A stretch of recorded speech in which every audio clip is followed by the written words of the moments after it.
में प्रदूषण बढ़ने के साथ साथ सियासत भी बढ़ रही है।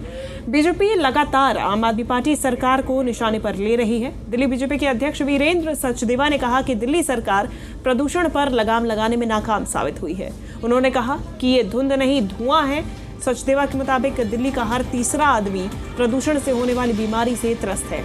उन्होंने कहा कि दिल्ली सरकार प्रदूषण कम करने को लेकर सिर्फ इवेंट्स करती है, लेकिन जमीनी हकीकत कुछ और ही है। सचदेवा के मुताबिक इनकी कोई भी टीम आपको सड़क पर नजर नहीं आएगी। बीजेपी प्रदेश अध्यक्ष ने बढ़ते प्रदूषण पर चिंता जाहिर करते हुए 5वीं क्लास तक के स्कूलों को बंद करने की मांग की है। साथ ही बुजुर्गों को भी सुबह के वक्त सैर न करने की सलाह दी है। कि जब आज सुबह आंखें खुली तो आसमान में सिर्फ और सिर्फ धुंध छाई हुई थी। विजिबिलिटी जीरो थी। एयरपोर्ट के इलाके पर विजिबिलिटी वाकई में जीरो तक पहुंच गई थी, जिसकी वजह से उड़ानों को भी देरी हो गई। इस वक्त मेरे साथ दिल्ली भाजपा अध्यक्ष वीरेंद्र सचदेवा जी मौजूद है। सर, जो बात हम धुंध की कर रहे हैं, इसे फॉग समझे या स्मॉग समझे? ये धुंध नहीं है, ये धुआं है जो अरविंद केजरीवाल सरकार के निकम्मेपन को दिखा रहा है। आज दिल्ली पूरी की पूरी मेरी राजधानी करहा रही है। पूरी दिल्ली धुआं धुआं, सुबह से हम भी घूम रहे हैं। और ये सारे आंकड़े हैं पूरी दिल्ली के, कहीं भी येलो भी नहीं है पूरी दिल्ली। इसका मतलब 428 मैक्सिमम दिखा रहा है इसमें। तो दिल्ली में जो प्रदूषण की हालत है वो अरविंद केजरीवाल का भ्रष्टाचार है जो मेरी राजधानी भुगत रही है। इस दिल्ली को बद से बदतर रहने लायक नहीं छोड़ रहा है। आज दिल्ली का हर तीसरा आदमी आँखों में जलन, धुआं, खांसी, बुखार या बड़े बुजुर्ग सांस की बीमारी से त्रस्त हैं। जिम्मेदार कौन है, इस पर ये बात नहीं करेंगे। ना डस्ट पोल्यूशन पे इन्होंने कंट्रोल किया, ना व्हीकल पोल्यूशन पे किया। और पंजाब जिसको जो कोसा करते थे, आज इनकी सरकार है तो पंजाब की पराली का धुआं इनसे रोका नहीं जाता, उस पर एक शब्द नहीं बोलते हैं ये। तो ये धुआं सिर्फ इनके भ्रष्टाचार के कारण है, दिल्ली जो करा रही है। और हम बार बार कह रहे हैं दिल्ली में प्रदूषण एक गंभीर समस्या है। दिल्ली के मेरे जो नागरिक, मेरे भाई बहन, मेरे माता पिता जो रहते हैं, उनके लिए जीवन मरण का इस समय जो है वो पोल्यूशन का है। तो पोल्यूशन को दूर करने के लिए 24/7 12 महीने काम करने की ज़रूरत है, जो ये सरकार तो कम से कम नहीं कर सकती। सर, सरकार तो दावे कर रही है कि विंटर एक्शन प्लान पे काम किया जा रहा है, ग्रेप 2 लागू है और जगह जगह वाटर स्प्रिंकलिंग हो रही है। दिल्ली के हिसाब से स्प्रिंकलर मौजूद हैं? वाटर स्प्रिंकलिंग कहीं नहीं हो रही है। ये सिर्फ इवेंट करते हैं, एक गाड़ी दिखाते हैं।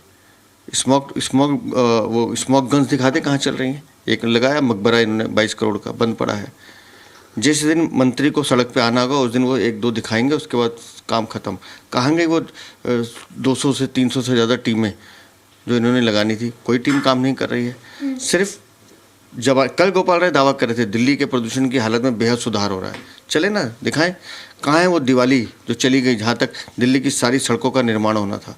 चले मुंडका से नांगलोई तक अरविंद केजरीवाल मेरे साथ दिखाएं कौन सी सड़क का निर्माण हुआ है। और ऐसी एक नहीं, अनेकों सड़कें हैं दिल्ली में। सिर्फ झूठ बोलना, प्रेस कॉन्फ्रेंस करना, कोरी बयानबाजी करना, प्रचार करना, ये दिल्ली सरकार का काम है। सर, आखिरी सवाल, क्योंकि जी मीडिया लगातार बीते कई दिनों से मुखरता से खबर दिखा रहा है कि सिर्फ वायु नहीं बल्कि जल प्रदूषण भी है। यमुना की तस्वीरें आपने भी देखी, क्योंकि आप तो खुद यमुना में पहुंचे थे। आपको स्किन रैशेस भी हुए उसके बाद। कुछ दिन तो हमने देखा कि सफाई करने का काम थोड़ा बहुत ही शुरू हुआ, छठ खत्म हो गई, मुझे लगता है अब राजनीति भी खत्म हो गई। ये स्किन रैशेज अभी भी हैं और ये एक जगह नहीं है, ये कई जगह हैं, ये अभी तक खत्म नहीं हुआ। ये है यमुना की स्थिति। और ये करने का कारण भी यही था कि मैं दिल्ली के अपने उन पूर्वांचल भाई बहनों को बचाना चाहता था कि ये कष्ट आपने नहीं झेलना है।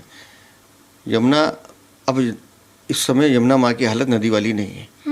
और यमुना की सफाई के नाम पर 8,500 करोड़ रुपए खाने वाले अरविंद केजरीवाल चुप्पी साध के बैठे हर बार दावा करते हैं कि मैं यमुना में डुबकी लगाऊंगा।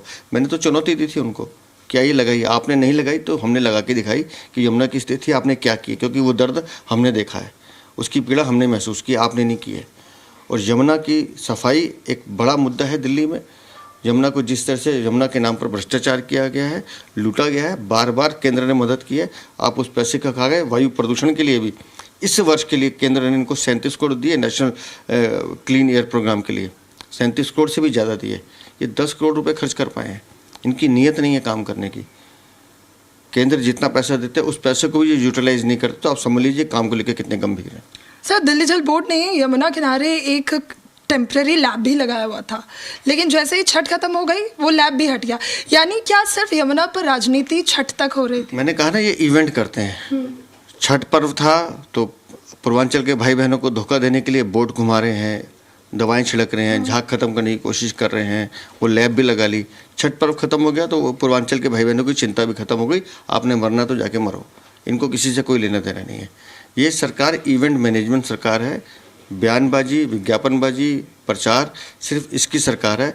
धरातल पे इस सरकार का कोई काम नहीं है, सिर्फ एक काम है, सत्ता में बने रहने के लिए कैसे भी सत्ता को लूटो, उसका शोषण करो और दिल्ली बर्बाद होती है तो हो जाए। धन्यवाद सर, जी मीडिया से बातचीत करने के लिए। वीडियो जर्नलिस्ट सौरभ रावल के साथ नीतू झा, जी मीडिया दिल्ली।